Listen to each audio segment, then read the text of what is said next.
વડોદરાના અકોટામાં અંબિકા સ્ટોર નામની સસ્તા અનાજની દુકાનમાં પુરવઠા વિભાગના દરોડા. સોશિયલ મીડિયાના માધ્યમથી વેપારી ભરત પ્રજાપતિ વિરુદ્ધ ટર્પેન્ટાઇનનો વેપાર કરાતો હોવાની ફરિયાદ કરાઈ હતી. ફરિયાદ મળતા પુરવઠા વિભાગે દરોડા પાડ્યા અને અંદાજે 73 લીટર ટર્પેન્ટાઇનનો જથ્થો જપ્ત કર્યો છે.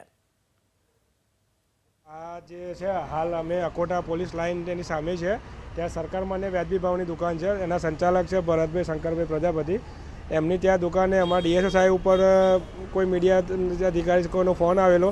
એમના બાતમી આધારે એમને અહીંયા આવ્યા અને આવીને અમે જોયું તો એમની દુકાન આગળ ટર્પેન્ટાઇન જેવું પ્રવાહી છે. એમના કહેવા પ્રમાણે છે કે ટર્પેન્ટાઇન પ્રવાહી છે અને એ પ્રવાહીનો ઉપયોગ કંઈ કલર કામ માટે મજૂરો છે કે એ કરે છે અને એમને અમે છૂટક ભાવે લઈએ છીએ અને છૂટકમાં અમે એમને વેચાણ કરીએ છીએ. અને હાલ અમે અહીં જોતા એમને ત્યાં 35 લીટરના 2 કેલવા અને બીજું 2-5 એટલે ટોટલ 70-72 લીટર જેવું અમને ટર્પેન્ટાઇન જેવું પ્રવાહી મળેલું છે.